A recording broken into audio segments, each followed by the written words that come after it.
राजद से दानापुर के बाहुबली विधायक रीतलाल यादव ने देखिए कल बीते सुबह सरेंडर किया और अब जाकर उनको बेऊर जेल भेज दिया गया है। बड़ा सवाल उठ रहा है कि आखिरकार एक जनप्रतिनिधि होते हुए बिल्डर से कैसे वो फिरौती मांग सकते हैं। लगातार सत्ता पक्ष हमलावर है, तो वहीं इसको देखते हुए कई तरह की प्रतिक्रियाएं दी जा रही है। देखिए इस वक्त हमारे साथ बात करने के लिए भाजपा प्रवक्ता प्रेमरंजन पटेल हैं, जुड़ेंगे, बात करेंगे। प्रेमरंजन जी, कैसे देख रहे हैं, रीतलाल यादव ने कल सरेंडर किया दानापुर कोर्ट में और अब जाकर बेऊर जेल में बंद है। रंगदारी का मामला कहीं ना कहीं उनके ऊपर लगा है, कई आरोप लगे हैं उनके ऊपर। रीतलाल यादव आपराधिक प्रवृत्ति के आदमी हैं।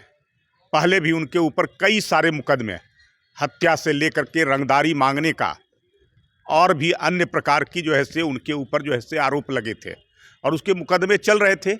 लंबे समय तक वह जेल में रहे थे, लेकिन राजद को तो भरोसा उन्हीं लोगों पर होता है, वैसे तत्वों को ही तरजीह देते हैं, महत्व देते हैं जो अपराधी हो, जिसका समाज में दबदबा हो, जो समाज जिससे डरता हो, भय खाता हो।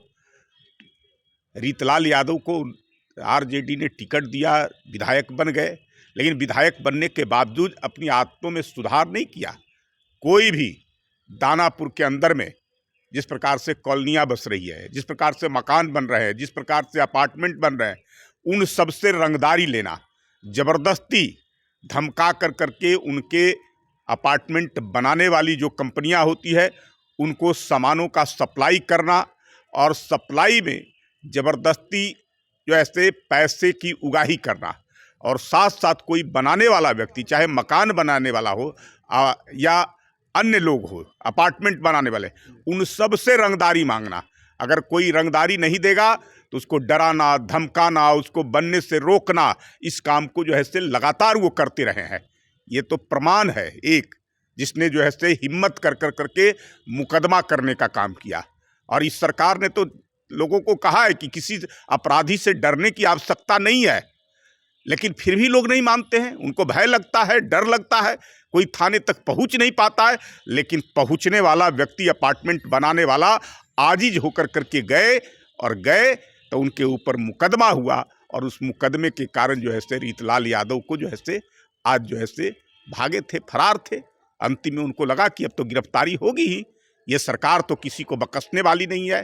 कोई भी व्यक्ति हो, कोई अगर रंगदारी करेगा, कोई लोगों को डराएगा, धमकाएगा, किसी से फिरौती लेगा, किसी से ज़बरदस्ती अगर कोई पैसे की उगाही करेगा, तो सरकार उस पर कार्रवाई करेगी। इसलिए उनको सरेंडर करना पड़ा। कानूनी एनकाउंटर की बात कर रही है, जदयू कह रही है कि हम लोग कानूनी एनकाउंटर करते हैं, आप क्या कहेंगे? ये देखिए, इस सरकार में कानून का राज है और कानून अपनी कार्रवाई करती है। निश्चित तौर पे कोई भी व्यक्ति हो, कितना भी बड़ा हो, कितना भी पहुंच वाला हो, और कोई अगर सामान्य लोगों को, नागरिकों को या अन्य कोई व्यवसायी हो, काम करने वाला व्यक्ति हो, किसी को अगर डराएगा, धमकाएगा, किसी से ज़बरदस्ती अगर रंगदारी मांगेगा, तो उस पर तो कार्रवाई होगी ही। लेकिन वो लोग मनगढ़ंत प्रकार के आरोप सरकार के ऊपर लगाते रहते हैं, इसलिए कि उनकी प्रवृत्ति वही रही है। अब जब कार्रवाई होगा तो कुछ ना कुछ बातें करेंगे कि हमारा इनकाउंटर हो सकता था, हमारे ऊपर कार्रवाई तो आपने रंगदारी किया है, आपके ऊपर मुकदमा हुआ है, और मुकदमा करने वाला अपार्टमेंट बनाने वाले उसके मालिक हैं, तो इसलिए आपके ऊपर कार्रवाई होगी। जो मतलब गलत करेगा बिहार में उसका इनकाउंटर भी होगा आगे चल के। प्रेमरंजन जी, जरूर कोई अपराधी अपराध करके चाहेगा कि हम दहशत का वातावरण तैयार करें और कानून को धत्ता बताएं, तो कानून सख्त कार्रवाई करेगी। आवश्यकता अगर पड़ेगी इनकाउंटर करने का, तो इनकाउंटर भी करेगी। आम जनता के लिए ये सरकार पूरी तरह से समर्पित है।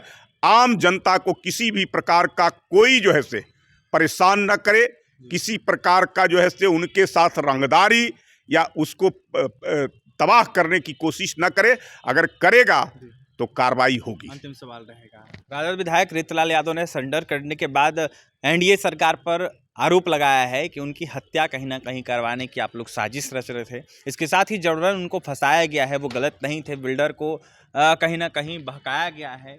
ये अपराधी प्रवृत्ति के लोग जिनका इतिहास ही पूरा अपराध से भरा रहा हो, जो लगातार जो है से अपराध करते रहे हों, किसी की हत्या, किसी का अपहरण, किसी को जबरदस्ती रंगदारी मांगना, और वो व्यक्ति आरोप सरकार के ऊपर लगा। अगर सरकार सख्त होती है और कार्रवाई उससे लोगों पर करती है तो आरोप तो लगाएंगे।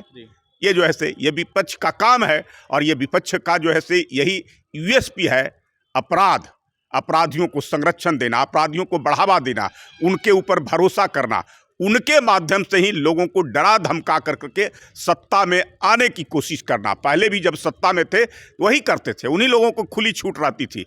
आज भी जो है से उनके विचारों में कोई परिवर्तन नहीं हुआ है, उनके क्रियाकलाप उसी प्रकार के हैं, उन्हीं लोगों पर भरोसा कर रहे हैं जो अपराधी प्रवृत्ति के लोग हैं। देखिए, अपराधी प्रवृत्ति के लोग हैं, उन्हीं लोगों पर भरोसा लोग कर रहे हैं, और ऐसे में रितलाल यादव पर जो कार्रवाई हुई है बिल्कुल उचित है। कोई भी गलत करेगा वो बख्शा नहीं जाएगा, चाहे वो अपराधी ही क्यों ना हो। देखिए, रितलाल यादव की गिरफ्तारी पर अपनी बातें रख रहे थे भाजपा प्रवक्ता प्रेमरंजन पटेल, तो वहीं प्रेमरंजन पटेल ने विपक्षी दलों को निशाने पर लिया है, और यह साफ तौर पर रितलाल यादव पर आरोप लगाया कि कई तरह के संगीन गंभीर आरोप रितलाल यादव पे थे। अगर कार्रवाई हुई है तो उचित कार्रवाई है, क्योंकि दानापुर की अगर बात कर ली जाए तो वहाँ पर कोई घर बनाता है, अपार्टमेंट बनाता है या फिर ज़मीन खरीदता है तो उन लोगों को फिरौती पहुंचानी पड़ती है। ऐसे में रितलाल यादव के आदमी जो है फिरौती मांगते हैं, अगर नहीं दे दिया जाता है तो उनको डराया जाता है, धमकाया जाता है, उनको मारा जाता है। फिलहाल कोई भी बिहार में गलत करेगा, कानून का राज है, वो बख्शा नहीं जाएगा। और तमाम खबरों के लिए NBC के साथ बने रहें। कैमरे के पीछे हमारे सहयोगी सुधांशु हैं। बहुत बहुत धन्यवाद।